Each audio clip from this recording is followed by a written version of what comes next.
السلام علیکم ورحمۃ اللہ وبرکاتہ. میں امید کرتا ہوں آپ سب خیریت سے ہوں گے, ٹھیک ہوں گے. اور کمنٹ میں ایک بھائی نے کہا کہ تھوڑا کنٹینیوسلی ویڈیوز ڈالیں تاکہ ہمارے لیے آسانی ہو. تو جی انشاءاللہ ضرور کنٹینیوسلی ویڈیوز ڈالیں گے, روزانہ تو نہیں انشاءاللہ, ایک دن چھوڑ کے ایک دن ویڈیو آتی رہے گی انشاءاللہ. تو آئیے بلا تاخیر اپنے سبق کی طرف چلتے ہیں. اسماء شرط کا بیان, اسماء استفہام کا بیان ہم نے پڑھ لیا تھا. تو تقریباً سیم تو نہیں کہوں گا, لیکن بالکل ملتا جلتا سبق ہے. جیسا کہ اسماء استفہام کے ساتھ حروف استفہام بھی تھے, اسی طرح اسماء شرط کے ساتھ بھی حروف شرط ہوں گے. تو آئیے چلتے ہیں. اس میں شرط اصل میں کسے کہتے ہیں؟ ہم اپنی روزمرہ کی زندگی کے اندر بھی بعض اوقات کنڈیشنز کا استعمال کرتے ہیں کہ اگر تم نے کھانا کھایا تو میں کھاؤں گا. تو یہاں پہ دیکھیں, اس جملے پر غور کریں کہ اگر تم نے کھانا کھایا تو میں کھاؤں گا, اگر تم نے پانی پیا تو میں پیوں گا, جہاں تم جاؤ گے وہاں میں جاؤں گا. ٹھیک ہے, تو اس طرح کی کنڈیشنز رکھی جاتی ہیں, تو انہیں شرط کا نام دیا جاتا ہے. تو اب یہاں پہ اس جملے پر غور کیجیے گا, اگر تم نے کھانا کھایا تو میں کھانا کھاؤں گا.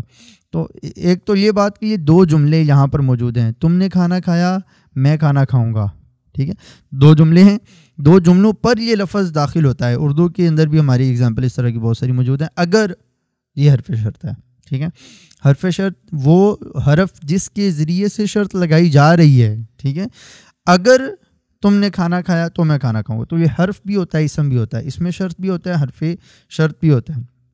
تو یہ سمجھیں کہ عربی گرامر کے اعتبار سے تھوڑا سا ڈیفرنس ہے ان کے درمیان کہ حرف شرط کیا ہوتا ہے, اس میں شرط کیا ہوتا ہے. تو وگرنہ دونوں کا معنی اسی طرح کا ہوتا ہے کہ اگر تم نے کھایا, جہاں تم جاؤ گے وہاں میں جاؤں گا, جو تم کھاؤ گے وہ میں کھاؤں گا. تو اس طرح مختلف الفاظ جو ہیں اس کے لیے استعمال ہوتے ہیں. تو اب اسی سینیریو میں آپ کو یہ سمجھنا آسان ہوگا. یہ سامنے دیکھیں تو جو اسم دو جملوں پر داخل ہو کر یہ ظاہر کرے کہ پہلا جملہ دوسرے کا سبب ہے. جو اسم دو جملوں پر داخل ہو, ٹھیک ہے, اگر تم نے کھانا کھایا تو میں کھاؤں گا, کھانا کھایا, تم نے کھانا کھایا تو میں کھانا کھاؤں گا, دو جملے ہیں نا.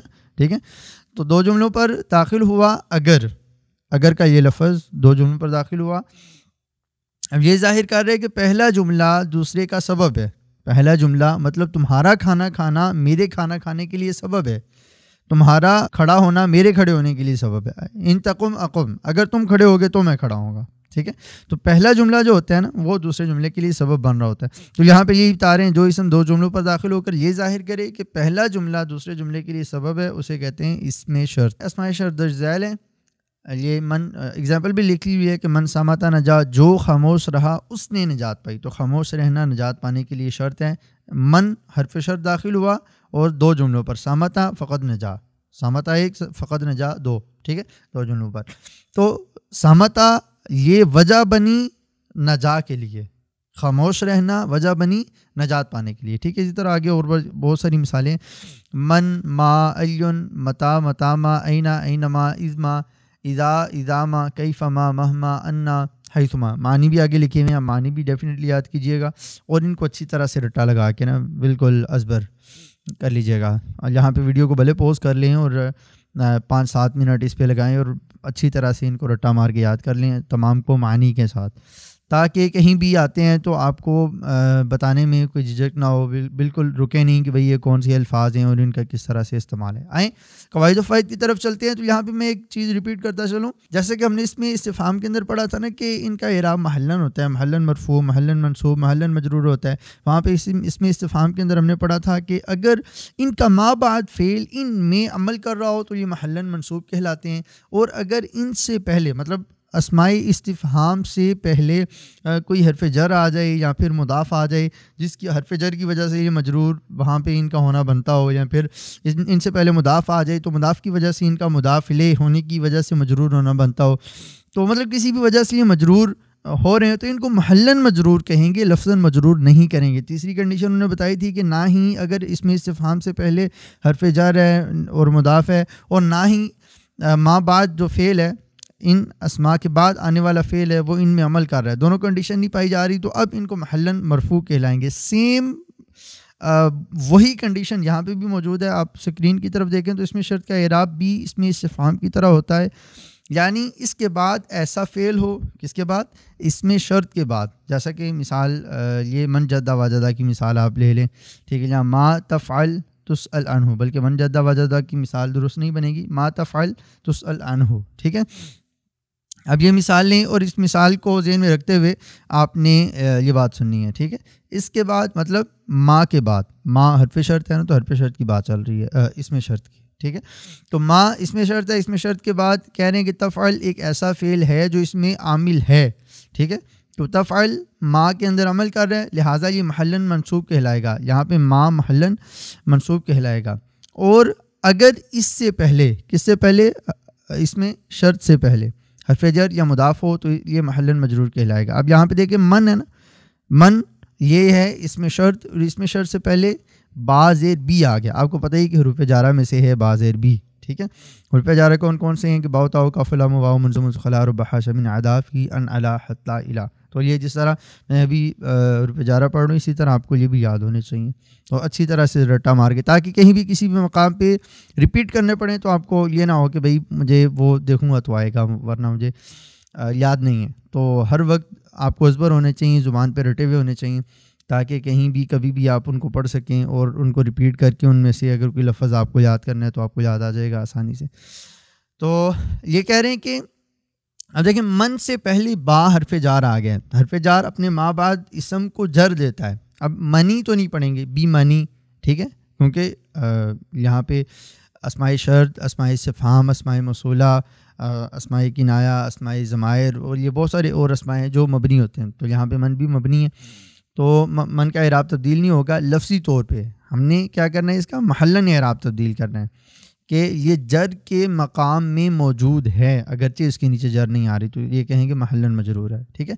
اور اگر یہ دونوں صورتیں نہ ہوں، دونوں صورتیں کون کون سی کہ ما بعد فعل اس میں عمل نہ کر رہا ہو، یا پھر اس سے پہلے مطلب اس میں شرط سے پہلے حرف جر یا مضاف بھی نہ ہو، تو ایسی صورت میں کیا کریں گے، ان کو محلن مرفوع کہیں گے. من جدہ وجدہ، ٹھیک ہے. اب یہ دیکھیں نا، من سے پہلے حرف جار بھی نہیں ہے، من سے پہلے کوئی مضاف بھی نہیں ہے، اور من کے بعد والا فعل جدہ من کے اندر عمل بھی نہیں کر رہا، لہٰذا من یہاں پہ محلن مرفوع کہلائے گا.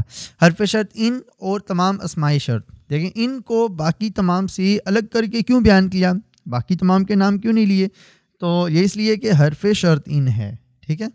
یہ جو ان کا لفظ آپ کے سامنے ہے نا، ان آپ کو نظر آ رہا ہے، یہ حرف شرط ہے. باقی تمام اوپر جتنی بھی 11 کی فہرست ہم نے پڑھی ہے نا، وہ اسماء شرط ہیں.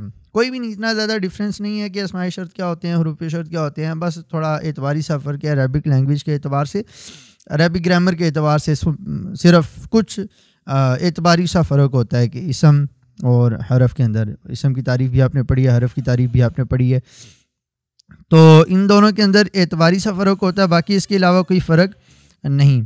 حرف شرط ان اور تمام اسماء شرط شرط و جزا کو جزم دیتے ہیں. جس طرح مثال آپ نے پڑھی اوپر، ما تفعل تسأل عنہ، ٹھیک ہے. اب یہ دیکھیں، ما تفعل فعل مضارع اصل میں ہوتا تو تفعلو تھا، ٹھیک ہے، فعل مضارع تفعلو تھا، لیکن یہاں پہ لام کی جو پیش ہے وہ ختم کر دی، اس کو ساکن کر دیا، جزم دے دی، ٹھیک ہے. اور اسی طرح تسألو یہاں پہ لام کے اوپر پیش آنی چاہیے تھی، لیکن یہاں پہ لام کے اوپر پیش نہیں ہے بلکہ تسأل اس کو پڑھا جا رہا ہے، ٹھیک ہے. تو حرف شرط ان اور تمام اسماء شرط شرط اور جزا کو جزم دیتے ہیں. البتہ اذا اور کیف ما کا ان کو جزم دینا شاذ یعنی قلیل ہے. مطلب اذا اور کیف ما یہ جو دو اسماء شرط ہیں، یہ جب آئیں گے تو یہ کبھی کبھار شرط اور جزا کو جزم دیتے ہیں، لیکن اکثر اوقات نہیں دیتے. تو امید ہے آپ کو یہ پوائنٹ نمبر 2 سمجھ میں آ چکا ہوگا. تنبیہ ہے، ان لو اور اما بھی شرط کے لیے آتے ہیں. بھائی ان لو اور اما بھی اگر شرط کے لیے آتے ہیں تو پہلے کیوں نہیں بتایا؟ ان لو اور اما بھی شرط کے لیے آتے ہیں، تو یہ بتا رہے ہیں کہ مگر یہ تینوں حرف ہیں، ٹھیک ہے. تو ان کو پہلے اس لیے بیان نہیں کیا کہ پہلے ہم نے اسماء شرط کا بیان بتایا آپ کو، اوپر سے لے کے نیچے تک 11 اسماء شرط جو ہے وہ بتائیں. اس کے بعد ایک اسم شرط جو ہے ان، اس کے بارے میں بتایا کہ بھئی یہ بھی اسماء کی طرح کا عمل کرتا ہے. جس طرح اسماء شرط و جزا دونوں کو جزم دیتے ہیں، اسی طرح سے یہ بھی شرط و جزا کو جزم دیتا ہے. اب یہاں پہ لو اور اما بھی بتا رہے ہیں کیونکہ ان کا عمل اس طرح سے نہیں ہوتا جس طرح ان کا ہوتا ہے. تو یہاں پہ بتا رہے ہیں کہ ان لو اور اما بھی شرط کے لیے آتے ہیں. ان تنصر انصر، اگر تم مدد کرو گے تو میں مدد کروں گا. لو اجتہدتا لفظتا، اگر آپ محنت کرو گے تو لفظہ کامیاب ہو جاؤ گے. اگر آپ محنت کے ساتھ درس نظامی کے لیکچر سنتے رہیں گے, محنت کے ساتھ یہ صرف و نحو کو پڑھیں گے تو انشاءاللہ آپ کامیاب ہو جائیں گے. مگر یہ تینوں حروف ہیں, لہٰذا انہیں حروف شرط کہتے ہیں. تو امید ہے آپ کو آج کا سبق اچھی طرح سے سمجھ آ چکا ہوگا اور کوئی کمی کجی نہیں رہ چکی ہوگی. تو اگر کوئی ابھی بھی ایسی بات ہے جو آپ کو سمجھ میں نہیں آئی, آپ چاہتے ہیں کہ اس کو تھوڑا سا ایکسپلین ہونا چاہیے تھا, تو آپ نیچے کمنٹ میں بتا سکتے ہیں. کمنٹ میں انشاءاللہ آپ کے سوال کا رپلائی میں دوں گا. اور آگے تمرین نمبر 3 ہمیشہ کی طرح آپ نے اس کو اچھی طرح سے حل کرنا ہے, اور آپ کو پتہ ہی ہے کہ کہاں پہ جا کے آپ نے حل کرنا ہے. esanazar.com پہ آپ چلے جائیں ابھی سے, اور نیچے ڈسکرپشن میں آپ کو یا پن کمنٹ میں ایک لنک مل جائے گا esanazar.com کا. وہاں پہ جا کے آپ اس تمرین کو اچھی طرح سے حل کر سکتے ہیں. 85 سے پلس اگر آپ کے نمبر آتے ہیں تو سمجھیں آپ کا سبق پرفیکٹلی آپ کو سمجھ آ چکا ہے. اور اگر 85 سے کم ہے تو علم التقیٰ کی روشنی میں آپ کے نمبر تو آگے, لیکن آپ کو سبق کبھی طرح سے اچھی سے سمجھ نہیں آیا.